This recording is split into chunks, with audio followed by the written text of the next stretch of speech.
சுஜாதாவின் சிறுகதைகள். மகாபலி. வாசிப்பது சந்தீப்.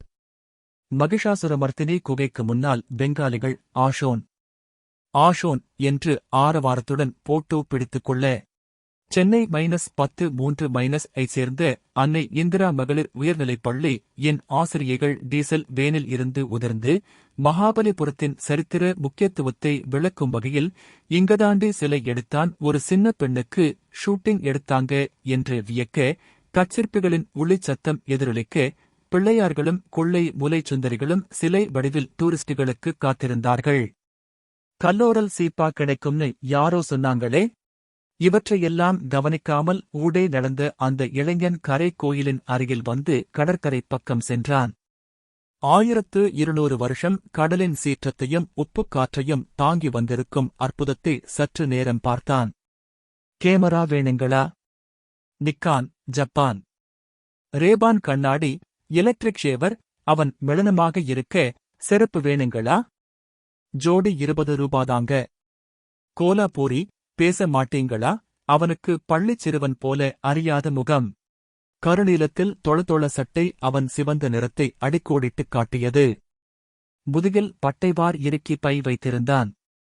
ஒருவேளை வடக்கத்திக்காரனாக இருப்பானோ என்று. சேட், 15 ரூபாய் மே லேலோ போனே என்றான் செருப்பு விற்ற சிறுவன்.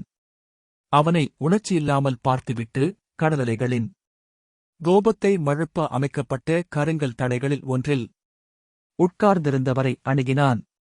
Excuse me. அவர் திரும்ப, புரொஃபசர் சந்திரகுமார்? எஸ். என் பெயர் அஜய். நான் தான் உங்களுக்கு கடிதம் எழுதியிருந்தேன். செக்ரட்டரிக்கு விளம்பரம் கொடுத்திருந்தீர்கள். ஓ, நீதானா அது? எங்காக இருக்கிறாயே?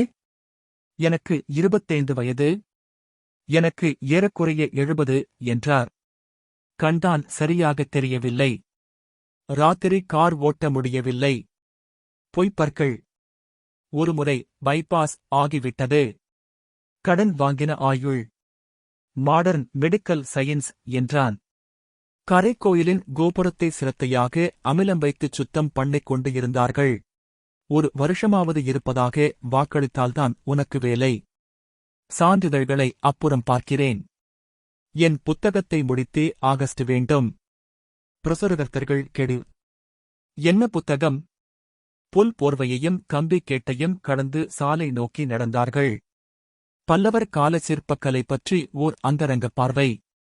பஸ் நிறைய மாணவர்கள் இறங்கி, வினோதமான போஸ்களில் படம் பிடித்துக் கொண்டு, என்ன மச்சி, கலர்ஸ் எல்லாம் ஒரு பக்கமா ஒதுங்கிருச்சு? இவர்களுக்கா பல்லவ சிற்பக் கலை பற்றிச் சொல்லப் போகிறீர்கள்? ஏன்?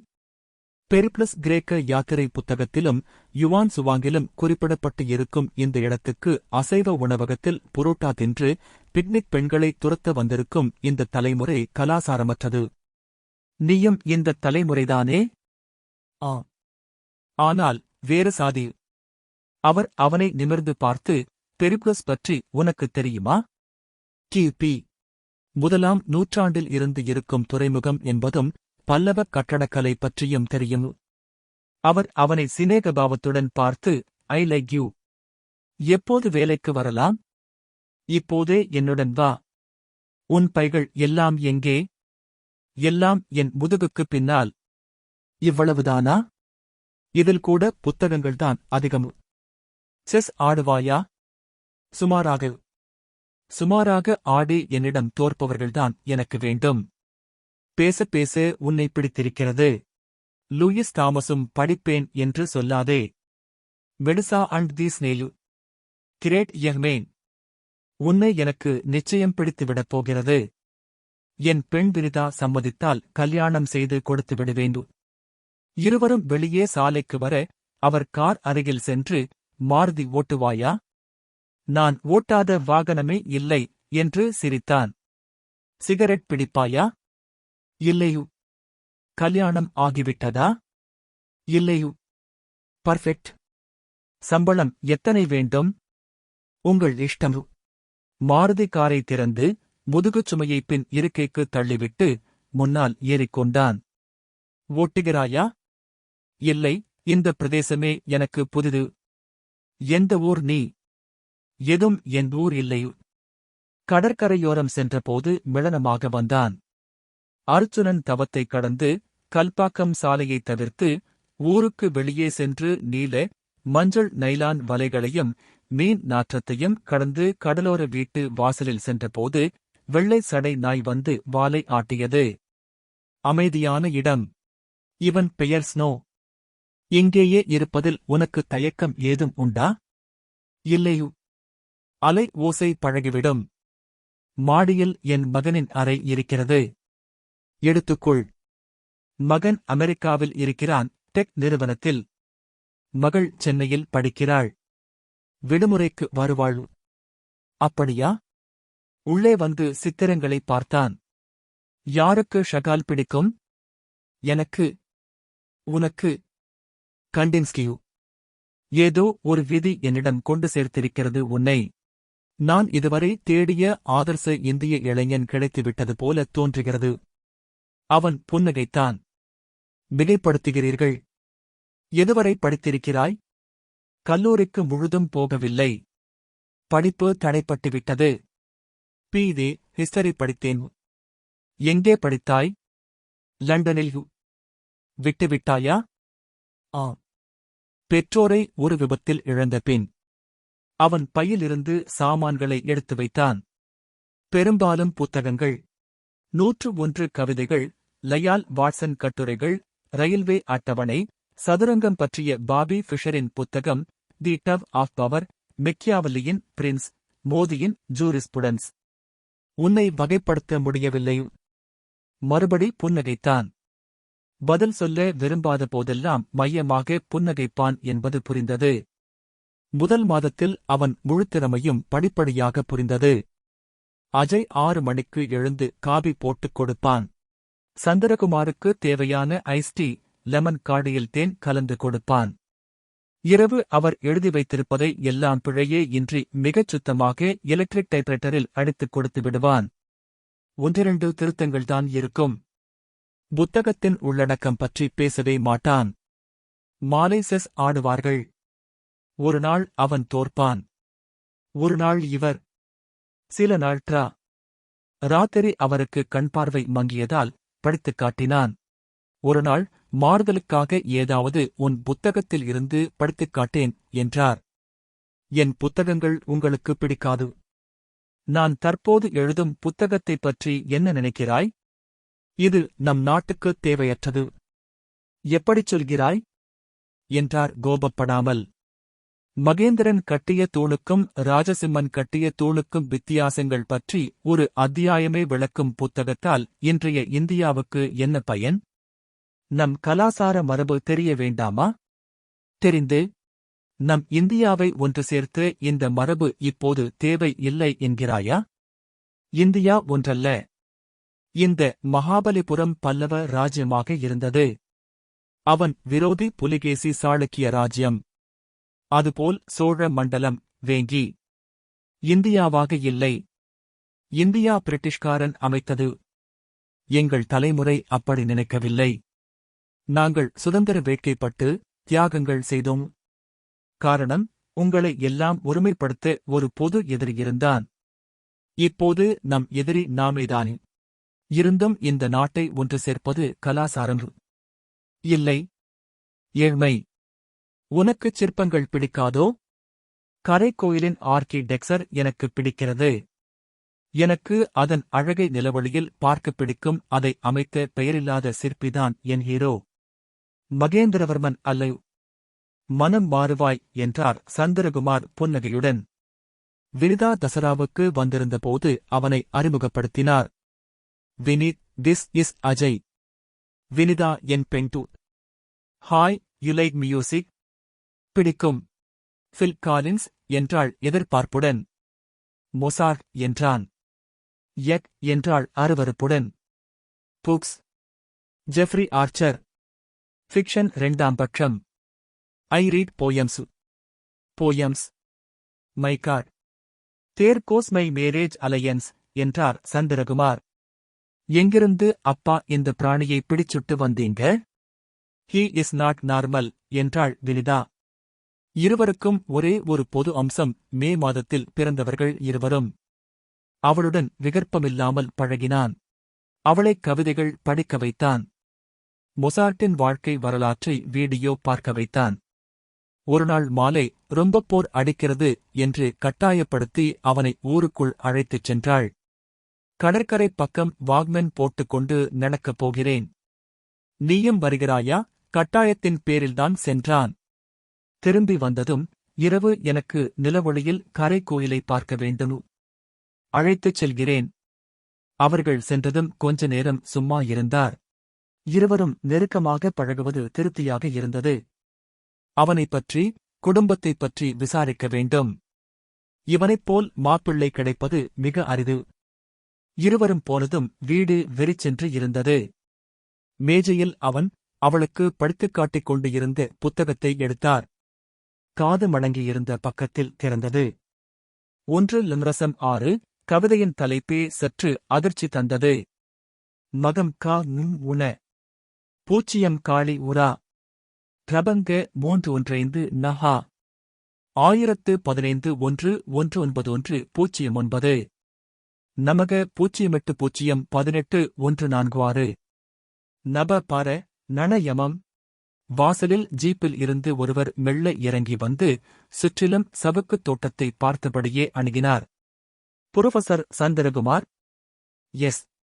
ஜும் from the police special branch என்று அடையாள அட்டையைக் காட்டி, இந்த போட்டோவில் உள்ளவனை நீங்கள் எப்போதாவது பார்த்திருக்கிறீர்களா? கண்ணாடி போட்டுக்கொண்டு வெளிச்சத்தில் பார்த்தார். மீசை இல்லை, கிராப்பு வெட்டப்பட்டு சுருக்கமாக இருந்தது. இருந்தும் திட்டவட்டமாகச் சொல்ல முடிந்தது. இவன் பெயர் அஜய். என் செக்ரெட்டரி. இவன் உண்மையான பெயர் அஜய் இல்லை. அவன் இங்கே இருக்கிறானா? என் மகளுடன் கடற்கரைக்குப் போயிருக்கிறான். இப்போது வந்து விடுவான். ஏதோ அடையாள குழப்பம் போலிருக்கிறது. வந்தவர் மிக வேகமாக செயல்பட்டார் ரேடியோவில். Charlie, this is the place. We got him. விவரமாகச் சொல்லுங்களேன். இவன் யார் தெரியுமா? My God. எங்கே கடற்கரைக்கா? இன்ஸ்பெக்டர், இதில் ஏதோ தப்பு நிகழ்ந்திருக்கிறது. இந்த பையன் என்னுடன் இருக்கும் செக்ரெட்டரி. ரொம்ப நல்ல பையன். புரொஃபசர், இவன் யார் தெரியுமா? எல்லா போலீசாலும் தேடப்படும் மிகப்பெரிய தீவிரவாதி. மொத்தம் 18 கொலைகள் இவன் கணக்கில் உள்ளன. Something positively wrong. ஆள் மாறாட்டம். போட்டோ தப்பு என்றார். அவன் இங்கேதான் தங்கியிருக்கிறானா? ஆம். எந்த அறையில்? மாடியில். என்னுடன் வாருங்கள். சரசரவென்று மாடிப்படி ஏறினவரை தயக்கத்துடன் பின்தொடர்ந்து அஜய் தங்கியிருந்த அறைக்குள் முதலாக நுழைந்தார். என் செக்ரெட்டரியைப் பற்றி உங்களுக்குத் தெரியாது. மணியான பையன். மிகுந்த புத்திசாலி. அழகுணர்ச்சி உள்ளவன், படித்தவன், சிந்திப்பவன். அதிகாரி அதைப் பற்றி எல்லாம் சிந்திக்காமல் இரை தேடும் சிங்கம் போல அறைக்குள் அலைந்தார். ஒழுங்கான அறை. சுவரில் கலையம்சத்துடன் நவீன சித்திரம் மாட்டியிருந்தது. அலமாரி புத்தகங்களை ஒழுங்காக அடுக்கி வைத்திருந்தான். மேஜை மேல் காகிதங்கள் அடுக்காக. ஜன்னல் மலர் ஜாடியில் ரோஜா. அதிகாரி அவன் மேஜை இழுப்பறைகளை சரக் சரக் என்று திறந்தார். மலர் ஜாடிகள் உருண்டன. காகிதங்கள் பறந்தன. பூட்டுகள் உடைந்தன. புரொஃபசர், இங்கே வந்து பார்க்கிறீர்களா நம்பிக்கைக்குரிய காரியதரிசியின் சொத்துக்களை? சந்திரகுமார் அருகே சென்றார். இது உங்களுடையது அல்லவே? மேஜையின் மேல்மட்ட இழுப்பறையில் துப்பாக்கி இருந்தது. கீழ் அறையில் ஒரு காலாஷ் நிக்காஃப் ரைபிளின் பாகங்களும் மேகசின்களும் இருந்தன. ஒரு ரேடியோ டிரான்ஸ்மீட்டர் இருந்தது. I can't believe it. This is impossible. இவன் பெயர் அஜய் அல்ல. இவன் பெயர் டோனே. கொஞ்ச நேரம் அமைதியாக இருங்கள். நாங்கள் பார்த்துக்கொள்கிறோம். உங்கள் மகளுடன் எங்கே போயிருக்கிறான்? கடற்கரைக்கு என்று சொன்னேனே. பதற்றப்படாதீர்கள்.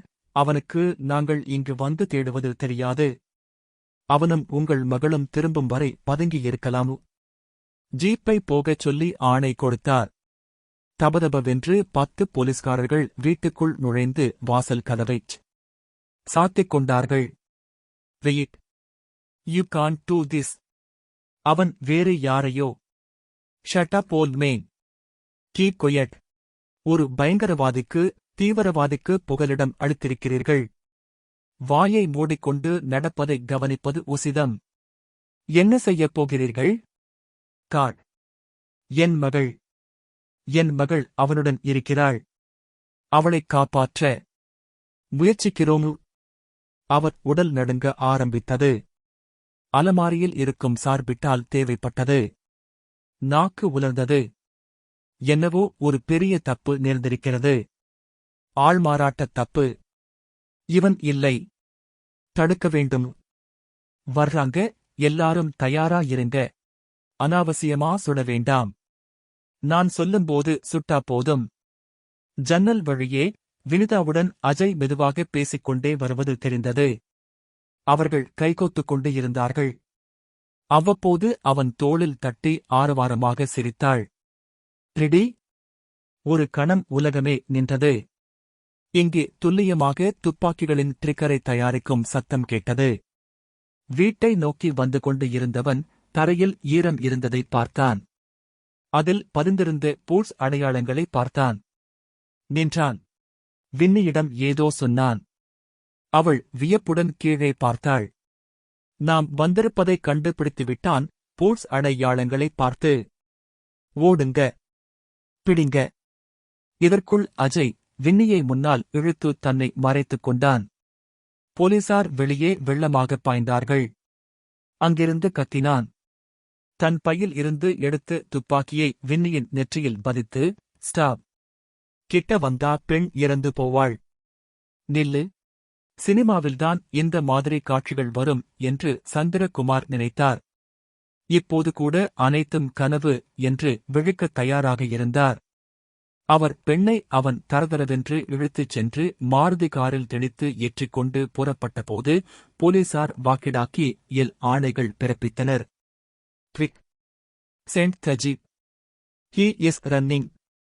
புரொஃபசரை புறக்கணித்துவிட்டு அனைவரும் ஓடினார்கள். நாய் வாலை ஆட்டிக்கொண்டு அவர்கள் பின்னால் கேட் வரை ஓடியது. புரொஃபசர் வெலவெலத்துப் போய், என் மகள். என் மகளைக் காப்பாற்றுங்கள். இரவு 8 மணிக்கு அவர்கள் திரும்பி வந்து அவரை கடற்கரைக்கு அழைத்துச் சென்றார்கள். என்ன ஆச்சு? என் மகளுக்கு என்ன ஆச்சு?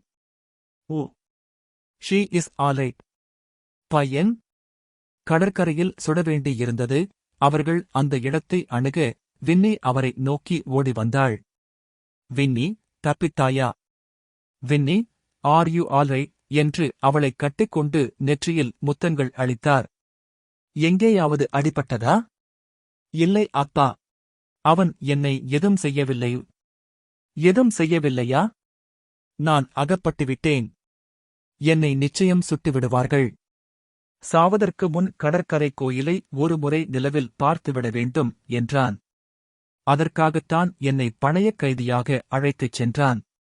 இங்கே வந்ததும் என்னை விடுவித்துவிட்டான். சந்திரகுமார் கரைக்கோயிலை பார்த்தார். அதன் விளிம்புகளில் வெள்ளி பூசியிருந்தது. தூரத்தில் கடலலைகளின் சுருட்டல்களின் மீதும் வெள்ளி பிரவாகித்தது. அலை புரளும் ஓசை அவ்வப்போது உருண்டது. அப்பா, அவர்கள் அவனை என்று விசித்து அழுதாள்.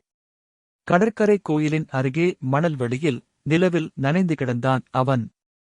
மாருதியின் ஹெட்லைட் வெளிச்சத்தில் மார்பில் பாய்ந்திருந்த குண்டின் இரத்த உறைவு தெரிந்தது. சந்திரகுமார் கிட்டே போய் அவனை பார்த்தார். உங்களையெல்லாம் ஒருமைப்படுத்த ஒரு பொது எதிரி இருந்தான். இப்போது நம் எதிரி நாமேதான். My God. What went wrong என்றார் சந்திரகுமார். என்ன? நம் இளைஞர்களை நம் கடற்கரையில் நாமே சுட்டுப் பலி வாங்கும்படியாக எந்தக் கட்டத்தில் இந்த நாட்டில் பெரியவர்கள் தப்பு செய்துவிட்டோம்? நன்றாகத்தானே ஆரம்பித்தோம். எங்கே தப்பு செய்தோம்? எங்கே? அந்த கேள்வியெல்லாம் கேட்கறதில்லை நாங்கள் என்றார் அதிகாரி. இந்த வாசிப்பை கேட்டதற்கு நன்றி.